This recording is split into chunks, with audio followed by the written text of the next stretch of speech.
오늘 드리고 싶은 얘기는 북한 인권과 이제 통일에 관한 이야기인데요. 북한 인권 문제와 통일 문제는 사실은 연계되어 있습니다. 어떤 의미에서는 이 북한이 우리 같은 민족 형제 자매인데, 말하자면 북한의 인권 탄압이 일어나고 있는 그런 독재가 유지되고 있는 것과 통일 문제는 불가피하게 연계되어 있는데요. 먼저 인권부터 한번 생각해 보겠습니다. 인권이라는 개념부터 제가 생각해 보실 걸 권합니다. 왜냐하면 인권이라는 개념이, 우리는 지금은 인권을 굉장히 당연하게 받아들이지만 사실은 한 500년 전 이런 때 유럽에서 나온 개념이고, 그 전에는 이런 개념이 특별히 없었다고 해야 될 것 같습니다. 이 세계 인권 선언 1조에 1948년에 채택된 세계 인권 선언 1조에 All human beings are born free and equal in dignity and rights 이렇게 되어 있습니다.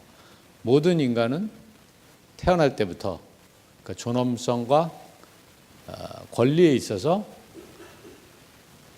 자유롭고 평등하다.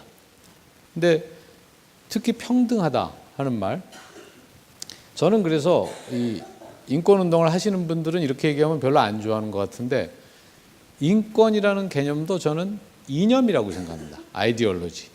왜 이념인가 하면은 사람이 태어날 때부터 평등하다. 그러면 그전에는 왕도 있었고 귀족도 있었고 노예도 있었잖아요.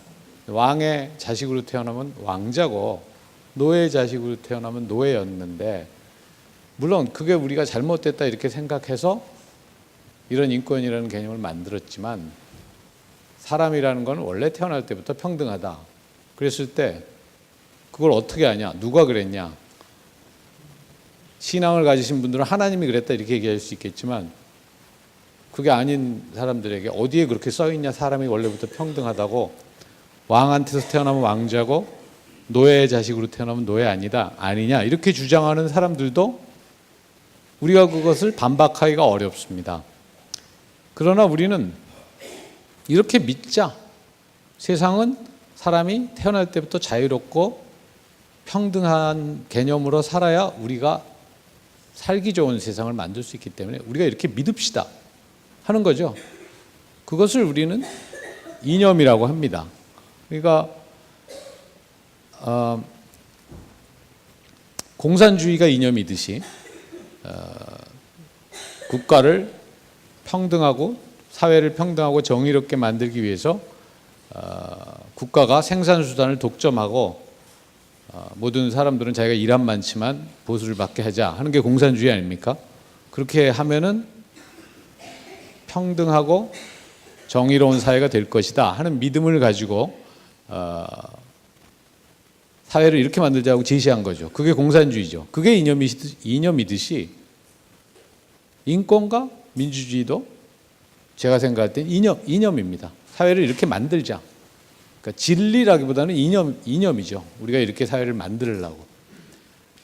어쨌든 간에 이 인권이라는 개념은 미국 독립혁명이나 프랑스 혁명의 아주 중요한 요소가 됐고요. 19세기에 민주주의 혁명기를 거쳐서 이제 20세기부터는 보편적인 참정을 통한 민주주의의 철학적 근거가 됐습니다. 인권이라는 개념은 또한 사회적 개념입니다. 사회적 개념이라는 말은 사람과 사람 사이에만 인권이라는 개념이 성립합니다. 그러니까 남의 인권을 침해하는 것은 다른 사람이죠. 예를 들어서 로빈슨 크루소처럼 무인도에 가서 혼자 사는 사람은 아무도 그의 인권을 침해하지 않을 겁니다. 로빈슨 크루소가 만약 거기 사자가 로빈슨 크루소를 잡아먹으면 로빈슨 크루소의 인권을 침해한 겁니까? 사자도 먹고 살아야죠. 그러니까 로빈슨 크루소의 인권은 아무도 침해할 수가 없습니다. 왜냐하면 다른 사람하고 살고 있지 않기 때문에. 그래서 인권은 사회적 개념입니다. 이 얘기는 했고요. 그런데 인권의 침해는 사람과 사람 사이에 물론 있는데 개인 간에도 인권 침해가 있을 수 있습니다. 학교에서 뭐 어떤 애를 왕따 시킨다든지 직장에서 성희롱을 한다든지 이런 것이 다 인권 침해죠. 그런데 인권을 가장 심각하게 침해할 수 있는 능력을 가진 것은 국가입니다. 정부. 왜냐하면 국가는 우리 인간이 만든 모든 조직 중에 가장 강력한 힘을 가지고 있습니다. 우리가 생각할 수 있는 어떤 조직도, 인스티튜션도, 그게 가정이 됐든 교회가 됐든 학교가 됐든 국가와 같은 권한은 없습니다. 여러분이 여러분의 자식이 말을 안 들으면 용돈을 안 준다든지 외출을 금지시킬 수 있지만 감옥에 가두거나 사형시키거나 할 수 없습니다. 국가는 국가의 말을 듣지 않는 국민을 감옥에도 가둘 수 있고 사형시킬 수도 있습니다. 죽일 수 있습니다. 그러니까 인간이 만든 모든 인스티튜션 중에 국가와 같은 권한을 가진 조직은 없습니다. 그래서 국가가 사람들의 인권을 가장 심각하게 대규모로 침해할 수 있습니다. 좋은 예가 바로 왼쪽에 있는 사진은 2차 대전 중에 나치가 유태인들을 단지 유태인이라는 이유로 잡아다가 수용하고 600만 명을 죽였죠. 오른쪽은 캄보디아의 킬링필드입니다. 크메르루주. 지금도 캄보디아 여행 가시면 이렇게 해골들을 모아놓은 그런 곳들이 아직도 보존되어 있죠. 이런 것들이 바로 우리가 흔히 집단학살, 제노사이드라고 부르는데 국가가 얼마나 심각한 인권 침해를 할 수 있느냐의 좋은 예입니다. 대개 그런 독재 국가에서 물론 인권 침해가 이루어지는데 독재 국가에는 경제적으로도 어려운 것이 많죠. 그래서 경제를 발전시켜서 국민들을 만족시켜야 되는데 그렇게 못하니까 국민들이 불만을 표시하지 못하게 탄압을 합니다. 그러면은 탄압을 하니까 국민들이 창의성을 발휘할 수도 없고 경제적 자유를 갖기도 어렵기 때문에 경제는 더 나빠지죠. 결국 악순환이 일어납니다.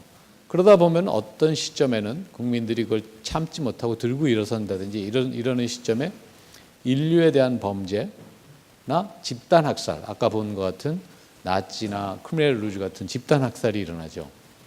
그런데 이런 인권 침해가 일어났을 때 그러면 국제사회가 어떻게 할 수 있느냐 하는 문제가 있습니다.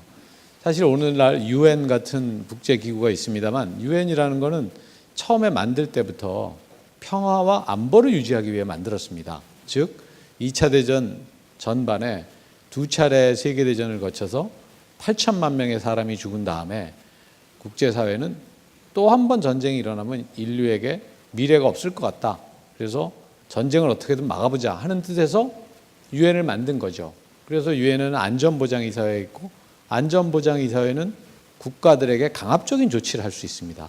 국가들이 다른 나라를 침범한다든지 공격한다든지 평화를 깨트리면 경제적인 제재도 할 수 있고 요즘 북한애가 하듯이 또는 군대를 동원해서 그 국가를 징벌할 수도 있습니다. 그러나 인권 침해는 그렇게 평화를 깨트린 건 아니고 남의 나라를 침공한 것도 아니기 때문에 인권을 침해했다고 해서 다른 나라가 들어가서 그 나라를 징벌하기는 어렵습니다. 과거에는 인권 침해는 기본적으로 국내 문제로 간주해서 국내 문제 불간섭의 원칙이라는 게 적용됐습니다. 국제적으로. 그런데 요즘은 지난 한 20년 사이에 인권 침해도 국내 문제만은 아니다. 국제적으로 어떻게 할 수 있다 하는 그런 새로운 움직임이 아주 뚜렷하죠. 그 대표적인 것이 지금 제가 여기 써놓은 보호 책임과 국제형사재판소입니다. 유엔 인권결의안이라는 거는 이제 유엔에서 유엔총회, 인권이사회, 어떤 때는 안보리까지 이제 인권 결의안을 채택하는 거죠. 어느 나라의 인권 상황이 참 나쁘다. 인권 개선해라. 말하자면 우리 뭐 시위하듯이 뭐 촉구한다 이렇게 하는 거죠. 그것은 강제적인 효과는 없습니다. 그래서 우리는 국제사회에서는 그것을 네이밍 앤 쉐이밍이라고 합니다. 네이밍 앤 쉐이밍. 네임이라는 건 거론한단 말이죠. 쉐이밍, 부끄럽게 만든다 이거죠. 그러니까 거론해서 망신 주기, 굳이 번역한다면 그렇고 뭐 어떤 분들은 그래요. 아니 지금 인권 침해가 일어나서 막 사람이 감옥에 갇히고 죽고 고문받고 하는데 망신 주기가 그게 말이 됩니까? 그러는데 사실은 그거밖에는 국제사회가 할 수 있는 방법이 별로 없었습니다. 20년 전까지만 해도. 왜냐하면 인권 침해도 국내 문제로 간주됐기 때문에 국내 문제 불간섭의 원칙에 의해서. 그런데 이 보호 책임이라는 개념이 2005년에 유엔 창설 60주년 기념 선언을 할 때 그 문서에 포함이 됐습니다. 사실 제가 그때 유엔 차석대사로 저 보호 책임에 관한 협상에 우리 대표 역할을 맡았는데, 보호 책임이라는 것은 R2P라고 그랬는데 R2P는 Responsibility to Protect입니다. 그러니까 사실은 to가 숫자 2가 아닌데 발음이 같으니까 저렇게 쓰는데요. 보호 책임이라는 것은 어떤 특정한 아주 심각한 범죄 행위를 국가가 하면은 다른 나라들이 개입할 수 있게 하자 하는 그런 개념입니다. 그래서 그 심각한 범죄 행위라는 게 보통 4가지를 말하는 건데요. 그 4가지가 아까 본 것 같은 집단 학살, 전쟁 범죄, 인종 청소, ethnic cleansing이라고 하죠. 인종 청소, 그 다음에 마지막이 인류에 대한 범죄입니다. crime against humanity. crime against humanity는 얼른 들으면 법률 용어 같지가 않고 수사같이 들리죠. 그러나 법적인 용어입니다. crime against humanity. 그 4개 범죄를 국가가 저지르면 국가가 자기 국민을 보호할 수 있는 보호 책임을 제대로 이행하지 못한 걸로 간주하고 국제사회가 개입하자, 이런 겁니다. 그럼 어떻게 개입하냐? 물론 뭐 안보리에서 결정을 해서 군사적으로 개입할 수도 있고, 사실 리비아에 대한 공습이 있었을 때 안보리가 보호 책임을 이유로 들어서 그런 무력 사용을 허가해 줬습니다.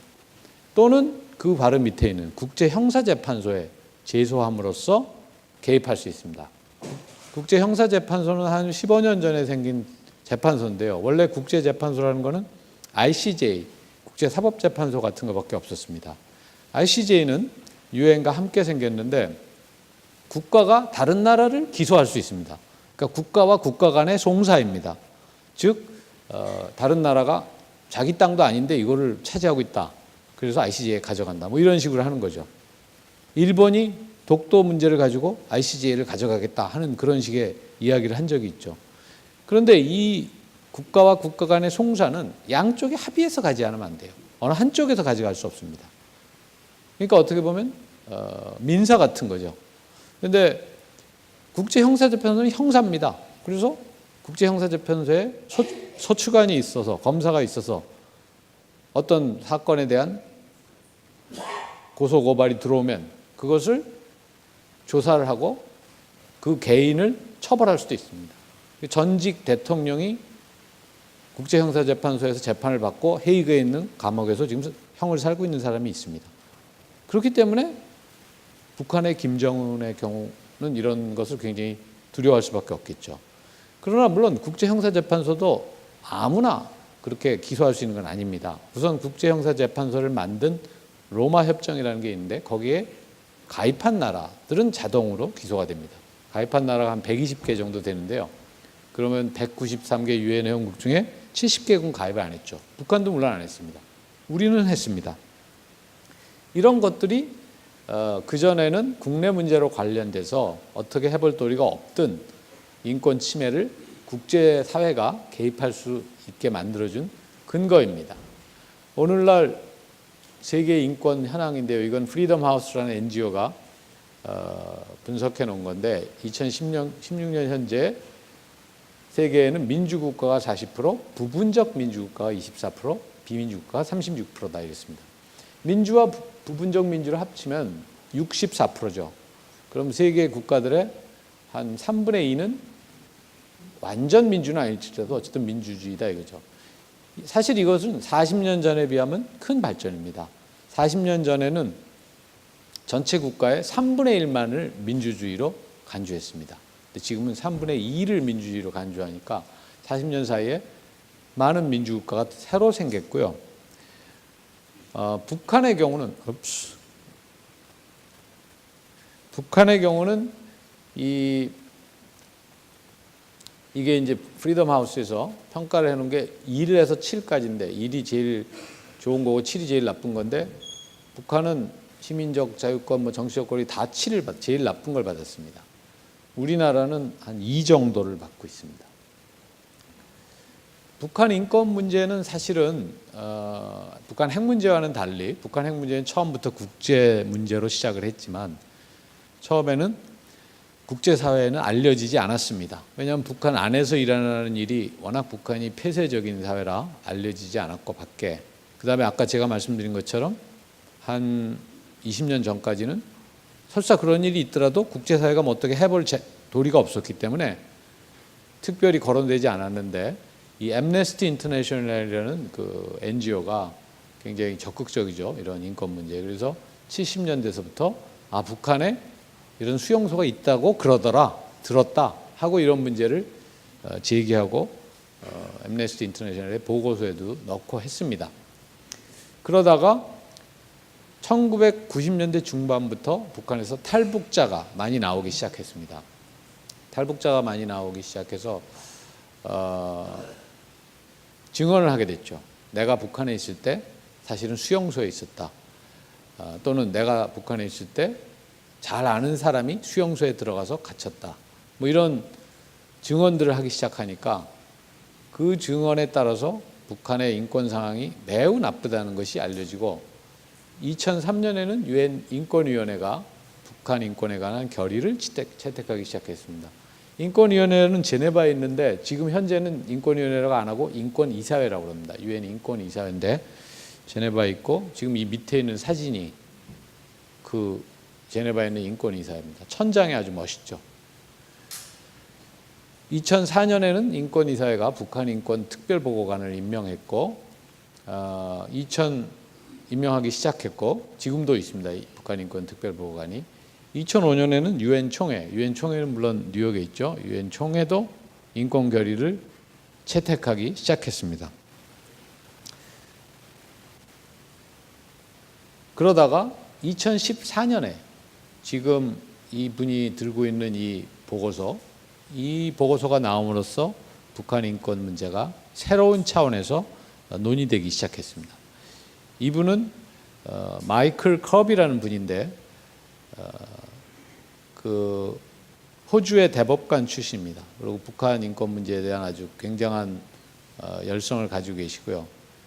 제가 이분을 초청해서 5월 말에 제주 포럼이라는 회의에서 우리가 북한 인권 세션을 하기로 했는데 제가 주재를 하고 이분이 기조 발언을 하기로 했습니다. 그런데 이분을 포함한 3명으로 구성된 위원회가 인권조사위원회가 다른 2명은 다루스만이라고 인도네시아 검찰총장을 한 사람이고 또 한 사람은 세르비아의 인권운동가인데 그 3분이 한 1년여 동안 북한 탈북자 한 200몇 명을 면담해서 북한에 가보지는 못했지만 북한에 가면 제일 좋은데 북한 인권 조사하러 가겠다 그러면 북한이 받아주질 않겠죠. 그래서 탈북자들을 주로 면담해서 그러니까 우리 한국에는 많이 왔죠. 한국에서도 면담하고 미국에서도 면담하고 뭐 이렇게 해서 만든 보고서입니다. 400페이지가 넘는 북한 인권에 관한 가장 포괄적인 보고서인데 사실 그 양이 중요한 게 아니고 그 보고서에 북한의 인권 침해가 인류에 대한 범죄다. Crime against humanity다. 이렇게 결론을 내렸어요. 제가 아까 말씀드렸지만 인류에 대한 범죄는 수사가 아니고 레토릭이 아니고 법률 용어입니다. R2P를 구성하는 4개의 범죄 중에 하나이고 국제형사재판소 제소감이 되는 4개의 범죄 중에 하나입니다. 그래서 이렇게 결론을 내리고 북한 인권 문제를 국제형사재판소에 제소해야 된다 이렇게 제안했습니다. 그에 따라서 그해 12월에는 국제형사재판소에 제소하려면 안보리가 그걸 다루어야 되는데 그해 12월에는 안보리에 사상 처음으로 북한 인권 문제가 상정됐습니다. 북한 인권 문제를 상정하는 데는 투표를 했는데요. 중국과 러시아가 반대했습니다. 그리고 다른 두 나라는 기권을 했습니다. 그런데 안보리에서는 9나라의 찬성으로 결정이 되는데 15 중에 중국과 러시아는 다 상임이사국이기 때문에 이것이 단순한 상정에 관한 문제가 아니었으면 채택이 안 됐을 겁니다. 그러니까 어떤 결정, 안보리가 어떤 행동을 하자 이런 거는 상임이사국들은 다 거부권이 있어요. 그래서 중국이나 러시아 중에 한 나라만 반대해도 채택이 안 됩니다. 그런데 안건에 상정하는 거는 절차적인 문제로 간주하기 때문에 거부권이 없습니다. 그래서 중국과 러시아가 둘 다 반대했음에도 불구하고 상정이 됐고 토의를 했습니다. 물론 어떤 행동을 취하지 못했죠. 북한을 형사재판소에 회부합시다 하는 그런 행동은 취하지 못했습니다. 아마 중국이나 러시아가 있는 한은 그런 행동을 안보리가 취하기는 굉장히 어려울 겁니다. 거의 불가능할 겁니다. 그래서 그때 이제 제가 우리나라 2년 안보리 임기의 마지막 회의로 유엔은 보통 크리스마스 성탄절 전날부터는 닫아버리기 때문에 22일이면 마지막 회의죠. 그리고 우리가 2년 임기였으니까 우리 2년 임기의 마지막 회의로 이 문제를 다루게 돼서 저희가 갖게 되는 그런 특별한 생각과 감정을 제가 이야기를 했는데 아까 목사님 말씀하신 것처럼 국내에서도 아마 그걸 보신 분들이 있는 것 같습니다. 북한 인권 문제가 우리에게는 그러니까 국제사회에게는 이런 의미가 있다고 제가 쭉 말씀을 드린 건데 우리에게는 그럼 어떤 의미를 갖느냐 이거는 이제 여러분들이 저는 생각해 보실 걸 권합니다. 얼마 전에 선거 때도 그게 이슈가 됐었는데요. 2003년부터 시작해서 2007년까지 3, 4, 5, 6, 7 2007년까지 노무현 정부 5년 동안에 북한 인권 문제가 유엔에 그러니까 2003년에 제가 유엔 인권위원회에 회부되기 시작했다고 했죠. 그래서 2003년부터 표결이 있었는데 5년 동안에 우리가 첫 해에는 불참했고 그 다음 두 해에는 기권했고 네 번째 해에는 찬성했고 마지막 해에 다시 기권했습니다. 그 과정에서 첫 해 불참을 했을 때는 제 전임 제가 그때 국제기구 국장이었는데 제 전임 국장이 그 문제를 했습니다. 제 전임 국장은 천영우 씨라는 분인데 나중에 한반도 본부장도 하신 천영우 대사가 그 문제를 다뤘는데 저한테 업무를 인계해 주면서 그러는 거예요. 첫 해에 우리가 이것을 찬성을 하자고 건의를 했는데 청와대에서 기권을 하자고 그래서 기권을 하는 것보다는 불참을 하는 게 낫겠다. 그래서 불참을 했다. 그러니까 불참과 기권의 차이는요. 기권은 의사표시입니다. 나는 찬성도 아니고 반대도 아니다. 기권이다. 의사표시고. 불참은 투표에 참여를 안 하는 거니까 만약 그 나라가 참여를 했더라면 어떻게 했을까? 예단하기가 어렵죠. 불참이라는 건. 근데 불참이라는 게 뭐 어디 화장실 가거나 그런 건 아니고 그냥 그 자리에 앉아 있어도 저거 누르지 않으면 됩니다. 이 찬성, 반대, 기권을. 거기 버튼이 3개밖에 없거든요. 찬성, 반대, 기권. 아무것도 안 누르면 불참이죠. 그래서 어떤 우리가 투표를 했다라면 어떻게 했을까 하는 예단을 남기지 않기 위해서 불참을 했다. 저보러 오 국장이 오셔서 내년부터는 좀 찬성이 되도록 해보세요. 이렇게 저한테 얘기를 하셨는데 그 다음에도 보니까 우리 외교부는 찬성을 해야 되겠다 했지만 청와대에서 기권하는 게 좋겠다. 남북관계를 생각해서 해서 기권을 했죠. 근데 제가 보니까 불참을 우리 천영우 선배같이 그렇게 고매한 뜻을 이해하는 게 아니고 사람들은 비겁하게 왜 불참하냐 이렇게 얘기하더라고요. 그래서 불참은 더 나쁜 것 같이럼 사람들이 생각을 하셔서 그냥 기권하는 게 낫겠다. 그래서 그 다음에 2년은 기권을 했습니다. 그랬다가 한번 찬성을 했다가 마지막에 또 기권을 했죠. 그 마지막에 또 기권을 한 과정을 놓고 송민순 장관이 이제 책에 쓰셨고 지금 대통령이 되신 문재인 후보 측과의 공방이 있었죠. 그건 정치적인 문제가 돼서 제가 그 문제를 얘기하고 싶진 않고요.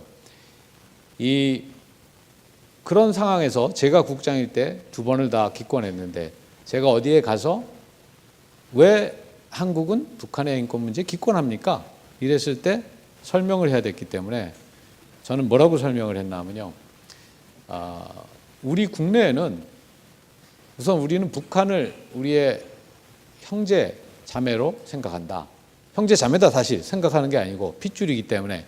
그런데 우리 국내의 어떤 분들은 누구나 북한의 인권 문제가 나쁘다, 심각하다. 이거는 다 찬성, 다 동의한다. 그걸 반대로 생각하시는 분은 없는 것 같다. 그런데 어떤 분들은 북한은 우리의 형제 자매니까 자기 동생이 예를 들어서 마약 중독이면 경찰에 전화해서 여기 우리 집에 마약 중독자 하나 있는데 좀 데려가세요. 그렇게 하는 게 맞냐? 자기 동생이면 그 마약 중독을 어떻게 도와주는 게 맞냐? 이렇게 어프로치를 해야 되지 않겠냐?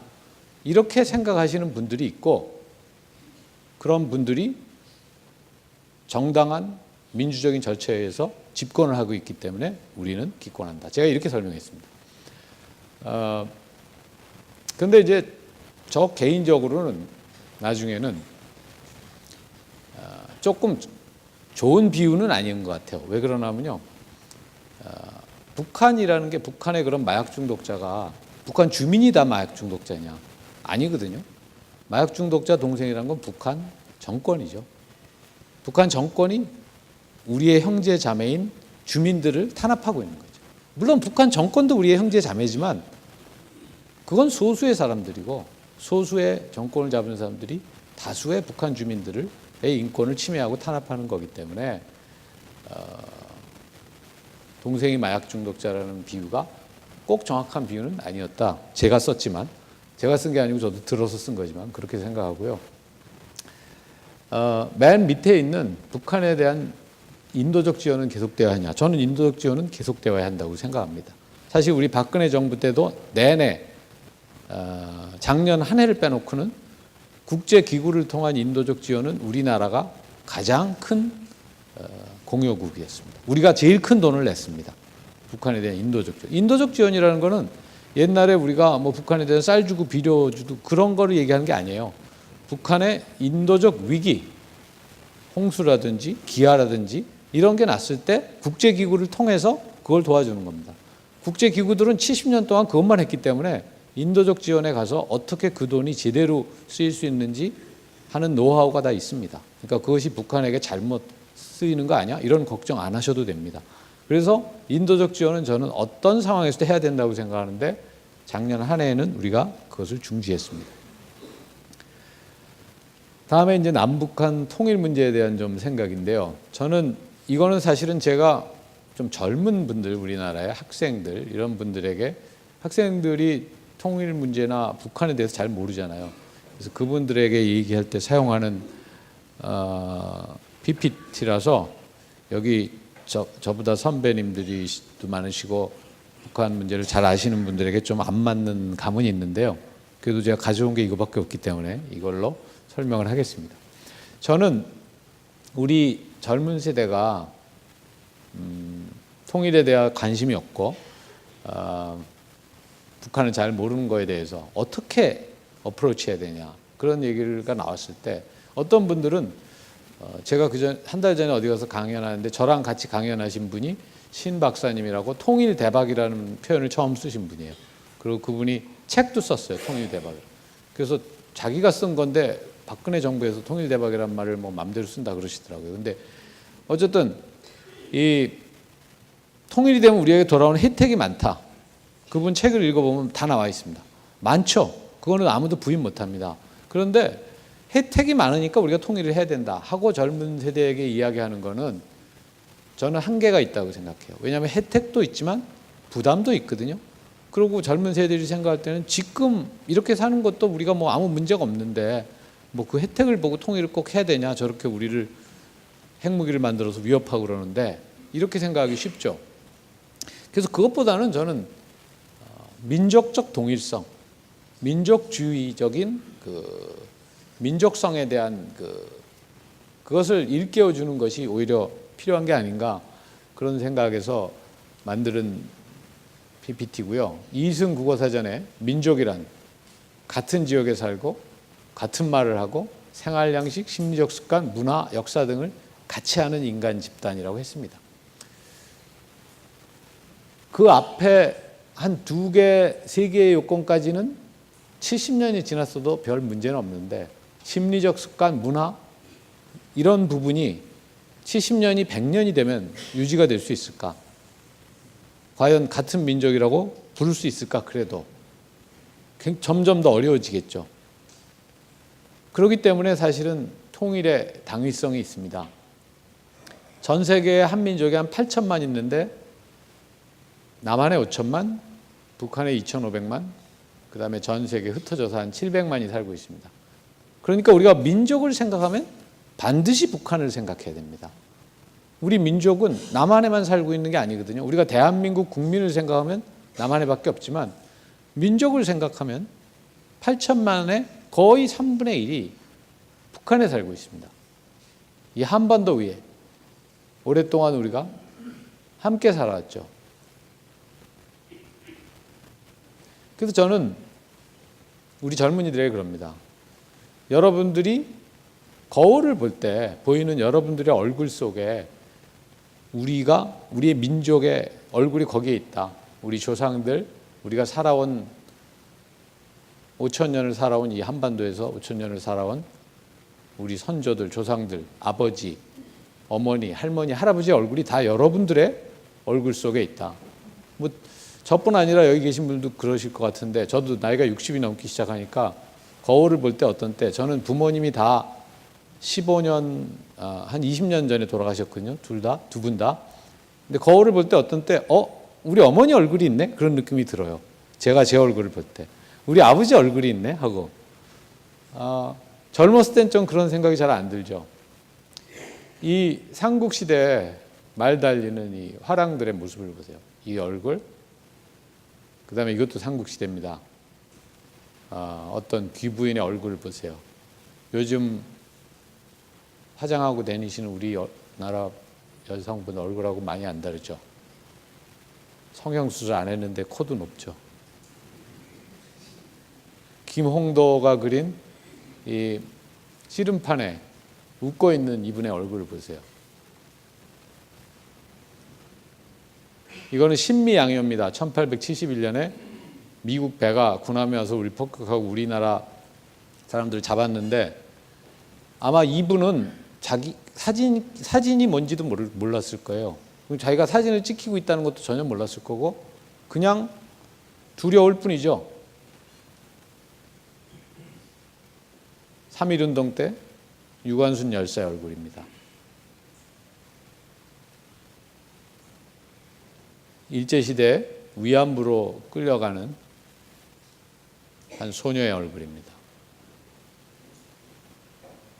저 소녀가 저 때 무슨 생각을 하고 있었을까요? 해방 때 1945년 만세 부르는 사람들의 얼굴입니다. 6.25 전쟁 때, 한국 전쟁 때 자기도 어린애 같은데 또 어린애를 업고 있는 어떤 소녀의 얼굴인데 유엔 사진사가 이 사진을 찍었어요. 유엔 아카이브에 있습니다. 이건 오늘의 남한과 북한입니다. 뭐 남한애나 북한애나 별로 다르지 않죠.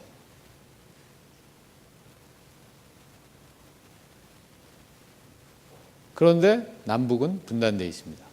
휴전선 주변에 전 세계에서 가장 강력한 군사력이 집중해 있습니다. 요즘 전쟁은 공군이 하고 비행기로 하고 미사일로 하기 때문에 그렇게 땅에다가 국경에다가 군사력을 집중할 필요가 없는데 우리나라 휴전선에는 전 세계에서 가장 강력한 군사력이 집중해 있습니다.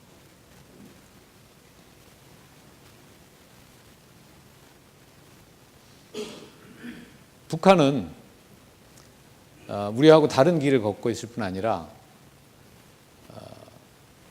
핵무기와 미사일을 만들어서 결국은 그 핵무기와 미사일을 만드는 그런 노력이 특히 김정은이 정권을 잡은 지난 5년 동안에 더 강화됐죠. 제가 생각할 때는 김일성이나 김정일에 비해서 김정은은 권력의 정당성이 레지티머스가 떨어지기 때문에 북한의 핵을 갖다 준 지도자가 되기로 마음을 결심을 한 것 같습니다.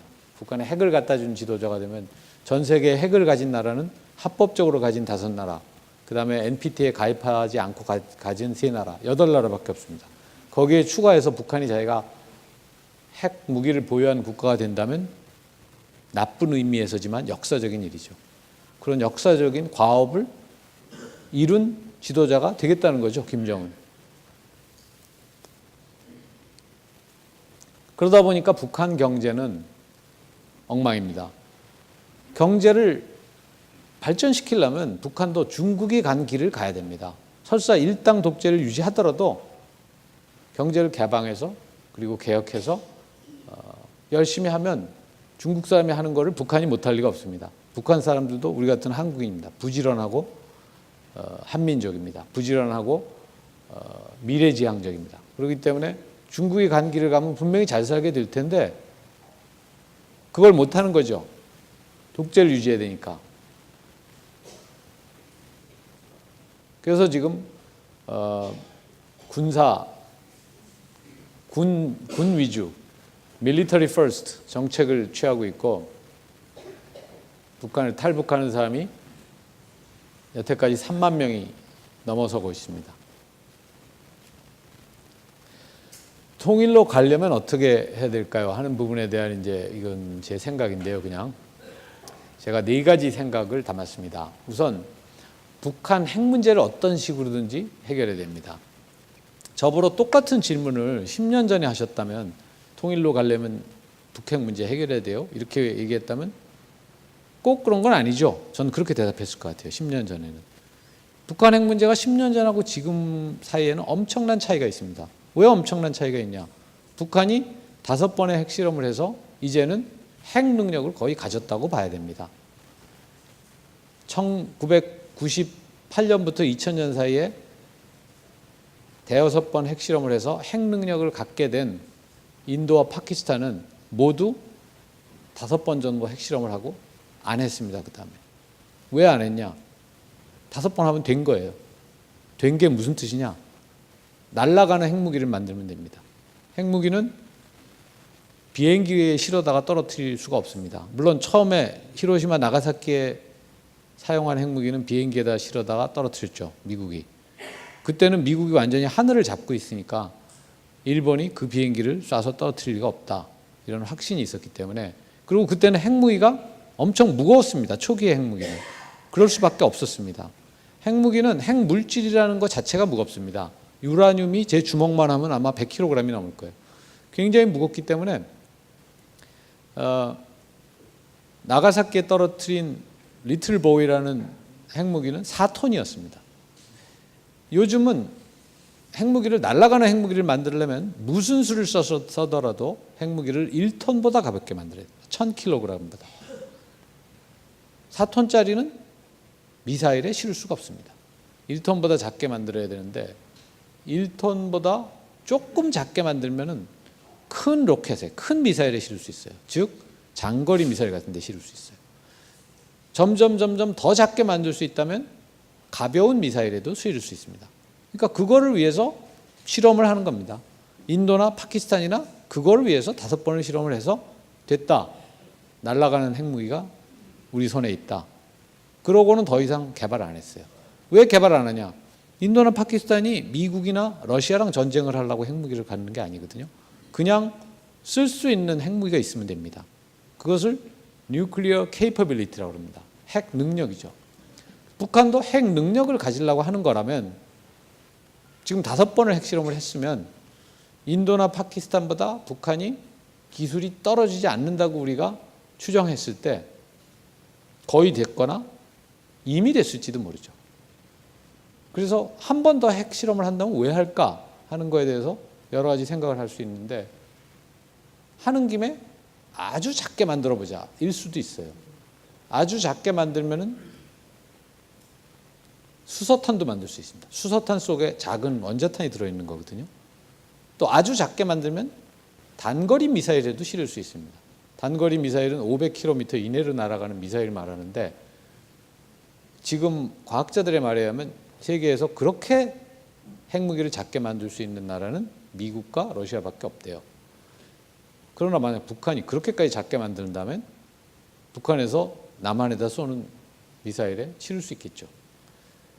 지금은 그렇게 작게는 못 만들기 때문에 제 생각에는 자꾸 중거리 미사일을 고각도로 실험하는 것 같아요. 중거리 미사일은 원래 2,000km나 3,000km를 날아가야 되는데 그러려면 미사일이 이렇게 날아가야 되는데 그렇게 실험을 하는 게 아니고 이렇게 실험하죠. 고각도로. 왜 그렇게 실험할까요? 중거리 미사일에 실을 정도로밖에 작은 핵무기를 아직 못 만드는데 그 중거리 미사일을 가지고 가까운 타겟을 공격하려면 그렇게 쏠 수 있어야 되죠. 가까운 타겟이 어디 있습니까? 우리죠. 그러니까 그래서 위험한 거고 그래서 사드가 필요한 거죠. 북한 핵 문제가 어떤 식으로든지 해결은 안 되더라도 해결의 분위기로 돌아서지 않으면은 통일을 위한 발걸음을 내딛기가 어렵습니다. 통일을 하려면 북한과 대화도 해야 되고 또 과거에 했던 협력 프로젝트도 하고 이래야 되는데 물론 이 통일이라는 걸 북한에 쳐들어가서 통일시키면 되잖아요. 이렇게 생각하시는 분은 그건 제가 뭐라고 할 말이 없고요. 그게 아니고 통일이라는 거를 우리가 평화적인 방법으로 할 수 있다 이렇게 믿는다면 북한과 대화도 해야 되고 협력도 해야 되는데 이 핵 문제가 있는 한 지금 북한은 유엔 역사상 가장 강력한 제재를 받고 있고 두 개의 강력한 제재 결의안 모두가 작년에 제가 유엔 대사일 때 채택됐습니다. 그래서 제가 그 첫 번째 게 채택될 때 우리말로 이제 그만하라고 그랬습니다. 북한에. 근데 그만 안 하더라고요. 어쨌든 이 지금 같은 국제사회 제재를 받고 있는 상황에서 북한 핵 문제가 해결의 조짐을 보이지 않는다면 통일 논의를 하기가 굉장히 어렵습니다. 그 다음에 남북 간의 신뢰 회복이 저는 중요하다고 생각합니다. 우리가 한국 전쟁이 끝난 이후에도 물론 어떤 때 좀 화해가 됐던 적이 있긴 있지만 전반적으로 항상 대립 관계 속에 살았기 때문에 서로를 불신합니다. 그러니까 이 이산가족 상봉이나 이런 것을 통해서 어떻게 보면 이산가족들이 남북 간의 핏줄의 연결고리 역할을 했었는데 이분들이 지금 다 돌아가시고 있죠. 저는 저희 장인어른이 한국전쟁 중에 한경도에 사시다가 남쪽에 뭐 일자리가 있나 하고 강원도 쪽으로 이렇게 넘어왔는데 전쟁이 끝나서 휴전선이 쳐지면서 이제 아무도 여기 더 못 넘어간다. 그래서 그냥 북한에 돌아가지 못하고 남한의 휴전선 근처에서 기다리다가 아무도 못 간다니까 포기하고 강원도에 사셨어요. 그래서 우리 장모님을 만나셔서 결혼도 하시고 저희 집사람도 강원도에서 태어났습니다. 근데 2000년에 김대중 대통령 북한 간 다음에 이산가족 상봉이 처음 이루어졌죠. 그래서 저희 장인어른도 신청을 했습니다. 근데 신청을 뭐 계속 하는데도 안 되는 거예요. 그래서 제가 2003년에 외교부 국장이었을 때 저보러 좀 어디 알아봐 줄 수 있냐. 그래서 제가 통일부에 가서 통일부 담당 과장을 만났습니다. 그랬더니 그 과장이 저한테 국장님 지금 이거 기다리는 사람이 몇십만인데 국장님 장인어른 사정은 안 됐지만 이거 컴퓨터로 다 추첨하는 거거든요. 제가 어떻게 하겠습니까? 저한테 그래서 그러네요. 그러고 와서 장인어른한테 설명을 드리고 그냥 소주나 드시죠. 그러고 소주를 마셨는데 그 다음에도 장인어른이 계속 더 냈는데 한 번도 추첨에 당선 안 되셨고 10년 전에 돌아가셨습니다. 근데 그러니까 한경도에 살다 오실 때는 자기 부모님이나 형제들한테 나 잠깐 저기 좀 가서 무슨 일자리 좀 알아보고 올게요. 마치 한 일주일 갔다 오는 것처럼 왔는데 평생 동안 한 번도 못 만나신 거죠. 저는 이 이야기를 제가 미국에서 대사로 할 때도 어디 모임에서 몇 번 얘기를 했는데 그래서 이 얘기를 듣고 사만사 파워 미국 대사가 사실 울었는데 그분이 제 북한 인권 동영상을 듣고 이렇게 울먹이는 걸 보고 어떤 분들이 저한테 그 미국 대사까지 이렇게 울먹이니 얼마나 감동적인 연설을 하셨어요 그러는데 그분이 원래 잘 울어요. 그냥 웬만한 얘기하면 웁니다. 근데 제가 그 저희 장인어른 얘기했더니 또 우시더라고요. 근데 그때 제가 그랬습니다. 장인어른이 그렇게 추첨이 안 돼서 가족들을 못 만나신 게 차라리 다행인지, 아니면은 60년 만에 만나서 지금 가족이라는 게 우리가 뭐 사촌 얘기하는 게 아니잖아요. 자기 부모, 형제, 동생입니다. 만나서 2박 3일 보고 그 다음에 평생을 다시 못 만나면서 사시는 게 더 다행인지, 내가 어느 쪽이 더 잘 된 건지를 모르겠다, 이렇게 얘기를 했는데요. 어쨌든 우리가 신뢰를 회복해야 됩니다. 남북한 간에. 저는 그것이 필요하다고 생각하고요. 그 다음에 세 번째는 통일에 대한 인식입니다. 이 부분이 이제 특히 젊은 세대가 문제인데요. 2년 전에 서울대학에서 이렇게 조사를, 3년 전에 조사를 했거든요. 그랬더니 통일이 아주 필요하다, 약간 필요하다, 뭐 그렇게 해서 어쨌든 아주든 약간이든 필요하다고 한 사람이 50대는 70%인데 20대는 40%밖에 안 돼요. 필요하다고 하는 사람들이. 그러니까 아까 제가 얘기한 것처럼 통일 대박 뭐 이런 걸 얘기해 봤댔자 그렇게 먹히지 않는 것 같습니다. 그리고 이분들이 점점 자라나면 아까 이희승 국어대사전에 민족의 정의, 그 중에서 같은 문화, 같은 생활 양식, 같은 사고 방식 이런 걸 가져야 된다고 그랬는데 점점 흐릿해지는 거죠. 옛날에 Back to the Future라는 영화가 있습니다. 거기 보면은 이렇게 뭐 과거에서 돌아가서 뭘 잘못해 놓으면 사람이 점점 희미해져서 없어져 버리죠. 그것처럼 점점 민족이라는 개념은 없어질 거라고 저는 생각합니다. 분단이 70년인데 분단이 100년이 되면 그래도 우리가 같은 민족이니까 합쳐야 된다, 이런 말이 통할까? 저희 세대만 해도, 저는 어렸을 때 저희 어머님이 교원이셨기 때문에 5살 될 때까지 우리 외할머니가 키워주셨는데, 외할머니는 함경도 분이었고 그분도 함경도 분이었어요. 그리고 함경도 분이었을 뿐 아니라 굉장히 강한 함경도 사투리로 말씀을 하셨어요, 항상. 저희 외할아버지는 개성분인데 저희 외할머니가 함경도 분이에요. 그래서 저는 어렸을 때는 함경도 말만 들으면서 자라는데 이렇게 서울말 하는 게 신기할 정도인데요. 그러니까 누가 저한테 북한 사람에 대해서, 북한 사람은 우리랑 원래 같은 민족이거든요, 이렇게 설명해 줄 필요가 없죠. 어머니도 개성 사람이고 외할머니도 함경도 사람이고, 그런데 누가 설명해 줄 필요가 있습니까? 그러나 요즘 세대는 40이 안 된 분은 자기 부모도 한국전쟁 후에 태어났습니다. 북한에 대해서 듣는 거는 뭐 TV에서 이만갑을 보거나 아니면 김정은이 나와서 뭐 이상한 소리 하는 걸 듣거나 아니면은 그 북한 아나운서 나이 드신 분 있죠, 이금희 씨인가, 뭐 그분이 나와서 막 이상한 선전하거나 이런 거밖에는 북한에 대해서 듣는 게 없어요. 주변에 형제도 없고. 탈북자가 3만 명이라지만 탈북자를 만날 수 있는 기회가 그런 젊은이들이 얼마나 있겠습니까? TV에 나와서 증언하는 탈북자들은 자기가 북한에서 당한 이상한 이야기, 먼도가네 같은 이야기만 해요. 그러면은 그걸 듣는 젊은이들은 북한 사람을 우리의 핏줄이라고, 형제라고, 자매라고 이렇게 생각을 하겠습니까? 그렇기 때문에 통일에 대한 관심과 열정이 필요합니다.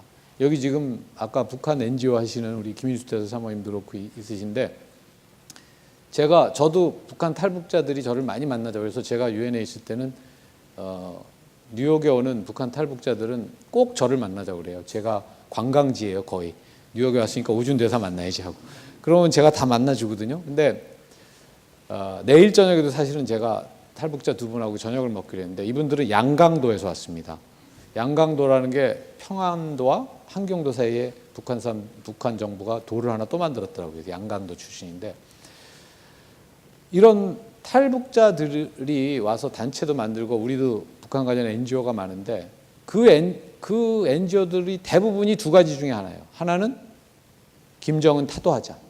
그러니까 북한 정권을 비난하고 김정은 타도를 목적으로 하는 NGO거나, 또 하나는 탈북자들을 도와주자. 그 두 가지 다 나쁜 건 아니지만 우리가 북한하고 통일을 해야 된다, 같은 민족이다, 핏줄이다, 형제다, 자매다, 이런 인식은 누가 심어줍니까? 그런 김정은 타도하자고 탈북자 도와주자만 얘기하고 있으면. 물론 그런 분들은 김정은 타도에서 빨리 통일되면 되잖아요, 이렇게 말씀하실 수 있는데, 그렇게 해서 빨리 통일이 되면 다행이지만 빨리 통일이 안 되면 통일이 필요하다는, 같은 민족이라는 유대감과 민족적 동질성이 필요합니다.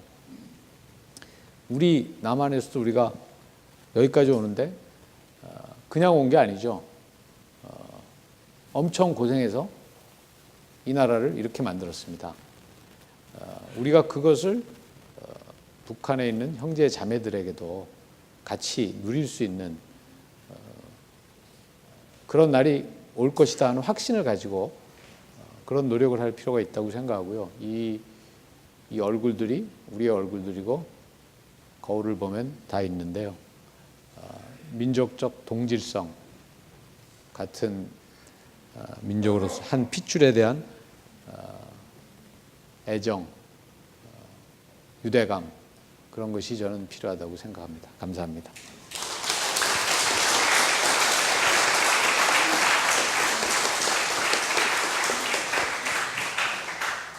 네, 우리 대사님께서 대사님 반갑습니다. 특히 제가 대사님을 주목하게 된 것은 아까 말씀한 바와 같이 유엔 대사로 계실 때 북한 인권 문제에 의해서 그 감정적인 호소를 듣고서 저도 참 많은 그 고통감을 했고, 저도 북에서 온 사람이 한 사람으로서 동료를 많이 했습니다. 그런데 우리나라의 그 현실은 물론 통일이 제일 좋죠. 그러나 통일된다는 얘기는 상당히 어려운 얘기 아닙니까? 그리고 제일 중요한 게 뭐냐면은 북한에 있는 우리 같은 핏줄들이 김정은 독재하에서 저렇게 비방을 받고 있습니다. 그것은 이미 우리 TV에서 아까 말씀드린 이만갑이라든가 또는 모란봉 등에서 우리가 그걸 실제로 보고 있습니다.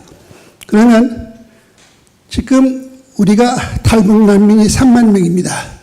제가 이 탈북난민 운동을 한 것이 2000년대에 1100만 명 서명을 받아가지고 그 서명지를 가지고 유엔에 가서 제출하고 샘플만 제출하고 그 40박스에 달하는 탄원서는 지금 그 뉴욕에 산정현 교회에다 맡겨놓고 와 있어요. 그러므로 이 1100만 명의 서명지가 햇빛을 봐서 평양의 백물관에 가서 역시 마그나 카타 이상 되는 그런 날이 오기를 기다립니다. 그런데 올해 얘기를 하기 힘들어서 제가 하나 얘기를, 지난 4월 25일에 브루셀에서 우리 탈북난민들이 총회를 했지 않습니까? 거기에서 그 탈북난민들의 소원이 망명정부를 수립하자, 또는 광복군과 같은 그런 군대를 만들자, 또는 제2의 당을 만들자, 또는 자금을 구해서 대북 인권이라든가 이런 문제를 하자 하는데, 지금 우리나라의 현실이 과거의 황장엽이와 같은 거인이 와 있습니다. 그때 저는 황장엽 씨를 임시정부에 또는 망명정부 수상으로 해서 했으면 좋겠다고 했는데, 그 황장엽 씨는 불행한 망명가이 돼서 결국 여기 와서 하나도 그 일을 못하고 갔습니다. 솔직히 얘기해서. 그 당시 정부들의 그 어떤 탄압이죠. 그러면 우리가 과연 망명정부를 수립하려면은 지금 탈북을 한 사람들을 보면은 북한의 엘리트들이 많이 옵니다. 그러므로 이런 엘리트들을 모아서 우리 대사님이 희망하시는 그런 그 망명정부를 수립해가지고 북한 정권 또는 외국에서 힘을 모아서 할 수 있는 그런 가능성이 어떻게 보시려는지 잠깐 소개해 보겠습니다. 망명정부라는 것 자체가 북한 현 정권에 대한 도전을 분명히 하고 북한 현 정권에 대한 대안으로서 추진되는 것은 가능은 하다고 저는 봅니다. 가능하다고 보는데, 결국 우리가 북한의 현 정권과 주민을 분리시켜서 주민은 우리의 형제 자매인데 우리의 형제 자매가 탄압을 받고 있다. 그렇기 때문에 북한 현 정권이 주민들을 탄압하고 있는 것이 잘못됐다. 이것을 분명히 할 필요가 있죠. 우리도 옛날에 독재 정부가 있었습니다. 우리나라에. 그래서 그 독재 정부에 항거해서 저항했습니다. 독재 정부에 항거해서 저항한 사람들이 나중에 정치인도 됐고 정권도 잡았습니다. 마찬가지로 북한 정권이 북한 주민들을 탄압하는 부분에 대해서는 저는 분명하게 우리가 반대해야 된다고 생각하고요. 특히 우리 국내에서 진보적인 정치 세력일수록 오히려 그걸 분명히 해야 된다고 생각합니다. 왜냐하면 진보와 보수를 어떻게 구분하느냐가 여러 가지 기준이 있겠지만 전반적으로 세계적으로는 진보는 힘없고 가난한 사람을 위한 정책을 많이 하는 쪽을 진보라고 합니다. 그러니까 지금 북한에서 누가 힘이 없고 가난합니까? 북한 주민들이잖아요. 그러니까 북한 주민들을 지원하고 그들과의 유대감을 표시하고 북한 주민에 대한 탄압을 분명하게 반대해야 된다고 저는 생각하는데, 그렇게 하는 방법으로서 망명 정부를 만들면 효과적이지 않겠냐 하시는 말씀은 일리는 있는데, 한 가지 위험성은 그냥 무조건 북한을 영어로 얘기하면 배싱, 북한을 때리기 위해서 그런다. 저는 그렇게 되면 안 된다고 생각해요. 북한 정권이 뭘 잘못하고 있다 하면 뭘 잘못하고 있는지 얘기를 해야지, 북한 정권은 당신들은 나쁜 사람들이다, 그러니까 당신들은 우린 무조건 배격한다, 이렇게 하는 거는 효과도 없고 바람직하지 않다고 생각합니다. 마치 우리 국내 정치도 지난번 대선을 겪으면서 느끼셨는지 모르는데 저는 느꼈습니다. 외국에서 오래간만에 오니까. 국내 정치도 어떤 분들은 보수가 됐든 진보가 됐든 상대방의 정책을 반대하는 게 아니고 상대방의 사람을 반대하는 거예요. 그러니까 내가 진보인데 저 보수 저 사람들은 무조건 싫다, 내가 보수인데 진보 저 사람들은 무조건 싫다, 불신하는 거죠. 저 사람이 하는 건 다 거짓말이다. 가장 진보적인 정치인이 보수 정부와 비슷한 정책을 내놔도 저건 속임수다, 이렇게 생각합니다. 왜냐하면 정책을 반대하는 게 아니고 사람을 반대하기 때문에 그렇습니다. 그거나 마찬가지로 우리가 북한 정권이 북한 주민들, 우리 형제자매인 주민들을 탄압하면 그 탄압을 반대해야지, 그냥 당신은 나쁜 사람이다, 당신은 악마다, 이렇게 하는 어프로치는 저는 궁극적으로 효과가 덜하다고 생각합니다.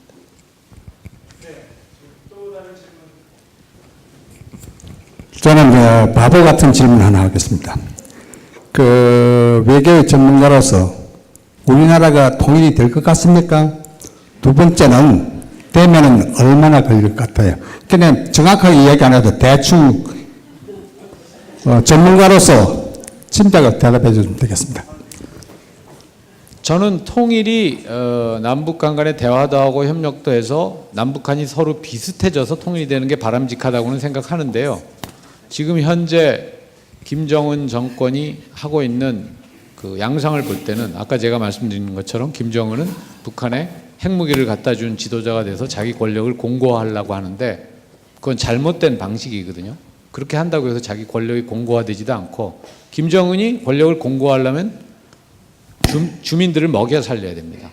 중국처럼 개방해서 주민들이 불만이 없도록 만들어야 된다. 그렇게 하면은 북한이 오래 갈 것이고, 통일이 되는 방법은 북한하고 우리하고 대화를 해서 서로 비슷해져서 되는 방법밖에 없고 시간도 오래 걸릴 건데, 지금처럼 김정은이 하고 있으면은 김정은이 분명히 도전을 받을 것이기 때문에 내부에서 그렇게 되면 돌발 사태가 오고 어쩌면 통일이 우리가 생각한 것보다 빨리 올지도 모르겠다, 저는 이렇게 생각하고 있는데, 다만 리스크가 크죠. 통일이 빨리 오는데 그럼 우리에게 아무도 피해도 없이 아무도 피를 흘리지 않고 통일을 할 수 있을 거냐 하는 부분에 대한 리스크가 커지는데, 그러나 김정은이 지금처럼 하면 통일이 빨리 올 수 있다고 생각합니다. 먼저 좋은 말씀 해주신 것 감사드립니다. 간단히 두 가지 질문 드리겠습니다. 지금 대사님 말씀 쭉 듣다 보니까 지금 많은 그 남한에서 활동하고 있는 NGO들이 두 가지 역할을 하신다고 말씀하셨습니다. 하나는 이제 북한 정권 타도에 이제 주로 주력하고, 또 다른 NGO는 이제 한국에 와 있는 탈북민 지원에 주력하고 있다고 하셨습니다.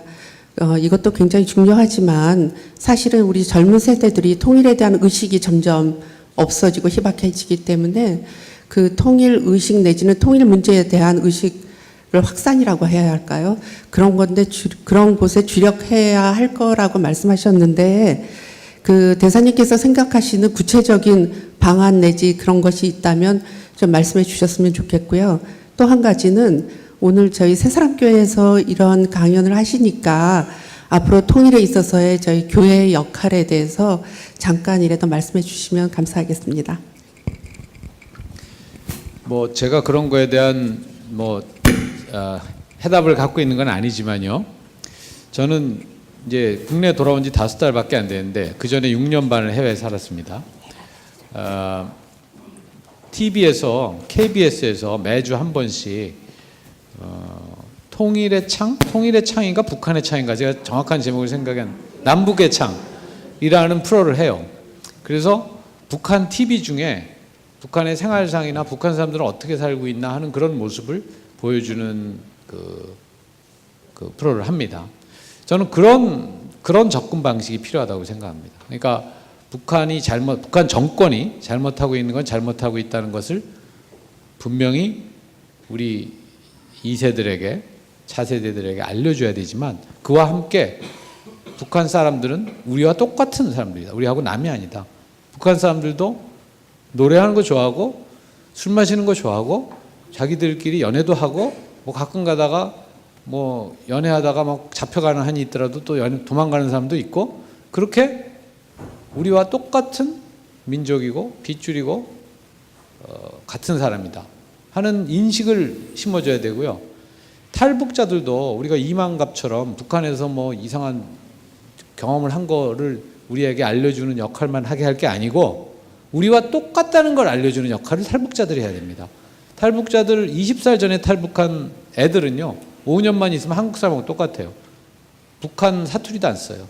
근데 20살 넘어서 탈북한 사람들은 나이가 아무리 많아도 북한 사투리를 하더라고요. 마치 영어 배우는 거나 마찬가지. 우리 20살 넘어서 영어 배우면 한국식 영어 발음이 나오잖아요. 그것처럼 탈북자들도 아까 말씀하신 그 작년도 4월 전 세계 탈북민 대회 할 때 제가 사실은 유엔에 있었지만 그 동영상 메시지를 보냈는데요. 그 동영상 메시지에서 제가 그랬습니다. 탈북자들이 우리 많은 남한 사람에게는 어떻게 보면 통일을 미리 볼 수 있는 윈도우다. 그러니까 북한 사람들이 여기 와서 어린애들은 5년만 있으면 한국 사람하고 똑같이 된다. 그러면 북한 사람들이 괴물이 아니구나 하는 걸 우리 젊은 세대들이 알게 되죠. 북한 주민들이 괴물이 아니라는 걸 느껴야 북한 정권이 그를 탄압하고 있는 북한 정권이 잘못됐다는 생각도 더 갖게 됩니다. 왜냐하면 우리 같은 사람, 우리 형제 자매, 우리 친구들을 탄압하는 거나 똑같으니까 나한테 와닿죠. 그게 아니고 자꾸 북한은 괴물이다 하는 인식을 주려고 그러면은 젊은이들도 북한 사람들이 탄압을 받든 말든 뭐 괴물을 탄압하는데 내가 무슨 상관이냐 이렇게 되는 거죠. 그래서 저는 그런 탈북 단체들, NGO들의 역할에 김정은 정권 타도 탈북민 지원 이외에 그런 통일에 대한 인식, 우리가 같은 민족으로서의 동질성을 확산시키는 그런 노력을 하는 NGO들이 많이 나왔으면 좋겠다고 생각하고요. 교회도 물론 그런 역할을 저는 할 수 있다고 생각합니다. 교회야말로 하나님의 사랑으로 누구나 하나님의 사랑 앞에서 똑같다 하는 그런 메시지를 전하는 데 가장 좋은 수단이기 때문에 그런 창구이기 때문에 그런 역할을 할 수 있다고 생각합니다. 아까 그 통일 대박이라는 말씀을 하셨는데 한간에는 박근혜 대통령께서 드레스덴 선언을 할 적에 대박이라는 말을 인용한 것 같습니다. 그런데 저는 그 얘기를 듣고 굉장히 모멸감을 느꼈습니다. 이걸 통일을 하는데 그런 경제적인 용어를 써야 될 것인가 하는 거에 대해서 굉장히 모멸감을 느꼈었는데 우리 오대사님 생각으로 그런 용어가 적절했는지 이거에 대한 그 의견을 조금 듣고 싶고, 그 다음에 여러 가지 그 통일에 대한 이제 앞으로의 그 차기 정권의 그 역할이 굉장히 중요할 텐데, 이 진보 정권임에도 불구하고 진보적인 생각을 못했던 것이 과거 좌파 정부의 생각이었는데, 이 양반들이 진실로 진보적인 이런 정책을 펼 수 있는 가능성에 대해서 조금 설명을 해 주셨으면 좋겠습니다. 예. 뭐 장로님 말씀 두 가지 다 굉장히 저도 공감하는 바인데요. 통일 대박이라는 말은, 그 말을 이제 처음 쓰셨다고 하시는 신창민 박사님이라는 분이 있는데, 명예 교수님이신데 저하고 같이 강연을 한번 했습니다. 지난 한 달쯤 전에. 그래서 제가 그분하고 대화를 많이 나눠봤는데, 저도 외교관으로 살면서 통일이 되면 우리에게 실제로 어떤 혜택이 올까를 생각해 보면 많은 혜택이 있는 게 사실입니다. 그리고 뭐 경제 이론, 그분은 경제학자거든요. 경제 이론으로 봐도 우리가 북한의 양질의 노동력, 또 시장이 넓어지는 효과, 뭐 그런 것들을 보면은 그런 효과라는 게 한없이 계속되지는 않죠. 그러나 갑자기 시장이 5밖에 없다가 갑자기 시장이 많이 넓어지고, 갑자기 노동력이 5밖에 없다가 노동력이 갑자기 넓어지고, 그러면 처음 몇 년 동안은 최소한 효과가 온다는 것은 틀림없는 것 같고요. 그런 의미에서 처음 몇 년은 대박 아니냐, 이렇게 이제 말씀을 하신 건데, 그 말씀은 일리가 없는 건 아니지만 지금 장로님 말씀하신 것처럼 그거를 우리가 강조해서 우리 후세들에게 통일에 대한 그 열의와 열정과 통일의 당위성을 이해시킨다 하는 그 전략은 저는 좀 잘못됐다고 생각합니다. 왜냐하면 그것보다는 우리가 지금 희미해지고 있는 민족적 동질성, 그거를 우리 후세들이 유지하도록 해주는 것이 맞는 어프로치지, 걔네들한테는 따져서 이렇게 하면 너 이익이거든 하는 것처럼, 마치 우리가 애들 키울 때 그러잖아요. 뭐 할머니 생일인데 애가 어디 딴 데 가고 안 가겠다고 그러면은 너 할머니 생일에 가면 내가 5만 원 용돈 줄게. 이거나 마찬가지죠. 그것보다는 할머니 생신이신데, 너 할머니 생신이 1년에 한 번 돌아오시고 이제 할머니가 얼마나 사시겠니? 그러니까 네가 가야 맞지 않겠니? 이렇게 얘기하는 게 저는 더 맞는 어프로치가 아닌가 이렇게 생각하기 때문에 통일 대박이 일리는 있지만 그것을 통해서 통일 인식을 고취시키는 방법이 맞느냐에 대해서는 저도 장로님처럼 좀 회의적인 생각이고요. 그 다음에 말씀하신 이제 좌파 정부 문제인데, 저 생각은 아까 제가 말씀드린 것처럼 진보일수록 오히려 인권 문제 이런 거에 있어서 더 분명한 스탠스를 취하고 북한 주민을 고려하는 정책을 해야 된다고 저는 생각합니다. 북한 주민을 생각할수록 북한 정권은 잘못하고 있다 하는 것이 분명해지는데, 그런데 이제 우리는 국내 역사적인 이유 이런 등등으로 해서 진보가 오히려 북한과 친북이 아니냐 이런 인식을 사람들에게 주기도 하고, 또 그런 모습을 어떤 때 보일 때도 있었고 그런 것이 사실인데, 그러나 저는 지금은 10년 전하고 상황이 달라졌기 때문에요.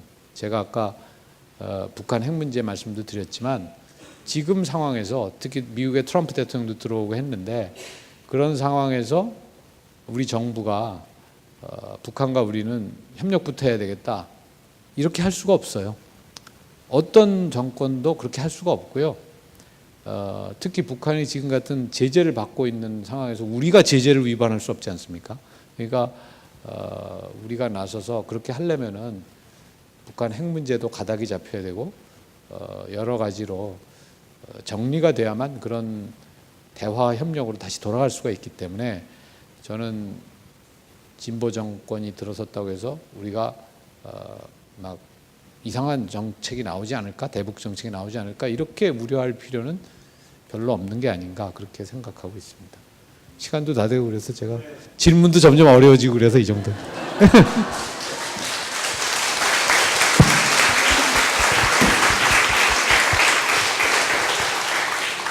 네, 우리가 이렇게 통일에 대해서 또 이렇게 대사님 이렇게 나라 일을 하셨던 분들의 말씀을 들어보긴 처음인 것 같아요. 그래서 더 신뢰가 가고 오늘 아주 좋은 시간 갖게 됐고요.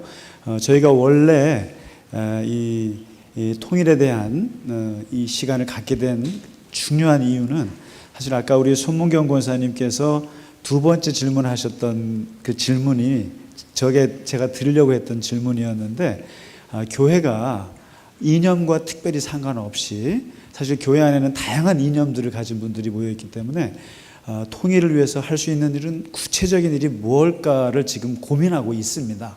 그래서 지금 오늘 대사님의 이야기를 들으면서 또 한 스텝이 가는 것 같아요. 그래서 우리가 이런 과정을 거쳐서 우리 새사람 교회답게 할 수 있는 통일에 대한 어떤 그 실천이 뭔지 또 고민을, 그 숙제를 주신 것 같습니다. 다시 한번 이렇게 좋은 강의해 주신 우리 대사님께 감사의 박수 올려드리겠습니다. 네, 고맙습니다.